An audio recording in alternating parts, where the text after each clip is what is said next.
BC సమస్యలను పరిష్కరించకుంటే ఈ నెల 10న ప్రధాని మోదీ రాష్ట్ర పర్యటనను అడ్డుకుంటామని హెచ్చరించారు అఖిలపక్ష బీసీ నేతలు. హైదరాబాద్ లక్డీకప్పుల్లో రౌండ్ టేబుల్ సమావేశం నిర్వహించారు. బీసీల కోసం కేంద్ర మంత్రిత్వ శాఖ ఏర్పాటు చేయాలని డిమాండ్ చేశారు జాజుల శ్రీనివాస్ గౌడ్. గన్ పార్క్ వద్ద వేలాది మంది బీసీలు నల్ల జెండాలు బ్యాడ్జీలు ధరించి శాంతియుతంగా నిరసన తెలుపుతామన్నారు. ఈ మీటింగ్లో వివిధ పార్టీల బీసీ నేతలు పాల్గొన్నారు. బీసీ నేతల సందర్భంగా ప్రధానమంత్రి ఇలా 10వ తేదీ నాడు రాష్ట్ర పర్యటనకు వస్తున్నారు. 10వ తేదీ నాడు రాష్ట్ర పర్యటనకు వస్తున్నారు.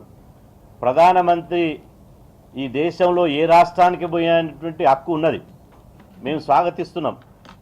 కానీ ఇదే సమయంలో బీసీలను ఒక బీసీ ప్రధానమంత్రి ఉండి బీసీలను దగా చేసి మోసం చేసి బీసీ కులాల లెక్కలు చేయనందుకు నిరసనగా వారి రాక సందర్భంగా ఢిల్లీకి సెగదగిలేలా ఇలా బీసీల నుండి నిరసనను తెలియజేయడానికి ఇలా ప్రధానికి 10 ప్రశ్నల పేరుతో ఇలా అఖిలపక్ష బీసీ నాయకులు, బీసీ సంఘాలు, బీసీ జేఏసీ ఈరోజు ప్రధానమంత్రి తెలంగాణ పర్యటనకు వస్తున్నటువంటి ప్రధానమంత్రికి ఈ 10 ప్రశ్నలతోటి ఆయన ప్రశ్నిస్తున్నాం. నరేంద్ర మోదీ గారు, మీరు తెలంగాణలో అడుగు పెట్టాలంటే ఈ 10 ప్రశ్నలకు జవాబు ఇచ్చి అడుగుపెట్టు. ఈ 10 ప్రశ్నలకు జవాబు ఇచ్చిన తర్వాతనే తెలంగాణలో అడుగుపెట్టే హక్కు మీకుంది. లేకపోతే బీసీల నిరసన సెగ, బీసీల యొక్క తడాక ఏందో మేము 10వ తారీఖు నాడు చూపిస్తాం.